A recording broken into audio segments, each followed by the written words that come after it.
इसमें पहले नंबर पे आते हैं माता पिता।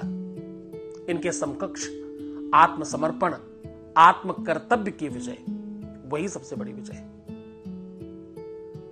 शास्त्र कहते हैं मातृदेवो भव पितृदेवो भव। ऐसा तृतीय उपनिषद में लिखा है। ये तृतीय उपनिषद का श्लोक है, मातृदेवो भव पितृदेवो भव। ये तुम बोलते हो पर समझते नहीं। मातृ और पितृ ये दोनों ही माता पिता तुम्हारे भगवान के तुल्य हैं, ऐसा उपनिषदों में लिखा है। जब आत्मा देह धारण करती है तब माता पिता ही वह द्वार होते हैं जिससे जीवन संसार में आपको आने का मार्ग मिलता है। आप आए कैसे? उनकी कृपा से। परंतु जैसे जैसे बुद्धि बढ़ती है, विवेक बढ़ता है, अहंकार आपके अंदर जन्म लेने लगता है और संतान स्वयं को माता पिता से श्रेष्ठ, जानकार, बुद्धिमान, शिक्षित समझने लगती है। यही है उस विषय की शुरुआत है। इस युद्ध की शुरुआत यहीं से हो जाती है। अगर माता पिता से हम श्रेष्ठ न समझें, अगर हम माता पिता से खुद को बहुत सामान्य समझें तो युद्ध होगा ही नहीं कभी। शास्त्र कहते हैं यस्य माता पिता याची धर्मे तिष्ठति निश्चितम्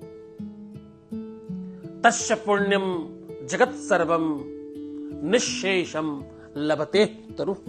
शास्त्र कह रहा है जो पुत्र माता पिता के धर्म की मर्यादा में स्थित रहता है, जो भी संतान, वह समस्त पुण्य प्राप्त करता है, अपने जीवन के हर लक्ष्य को प्राप्त करता है और वो सब कुछ पा जाता है। सामान्य भाषा में कहूं, जिस देहरी पर मां बाप का सम्मान नहीं होता है, दूर तलक उस देहरी के भगवान नहीं होता है।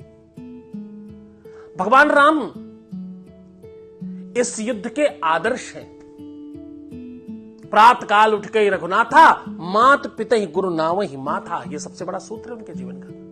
और जहां पिता की वाणी ही उनके लिए आज्ञा बन गई, और आपको पता है वो वनवास विजय पथ पर चले गए।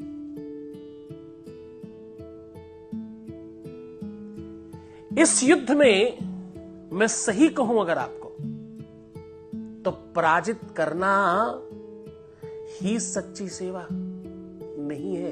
पराजित होना वास्तविकता में अच्छी और सच्ची सेवा है। माता पिता से क्या जीतना है?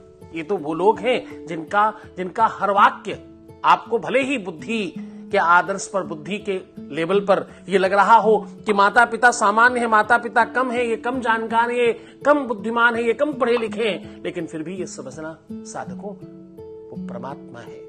जितना जानकार है वही सबसे बड़ा, उनकी आखिरी वाणी है। हाँ,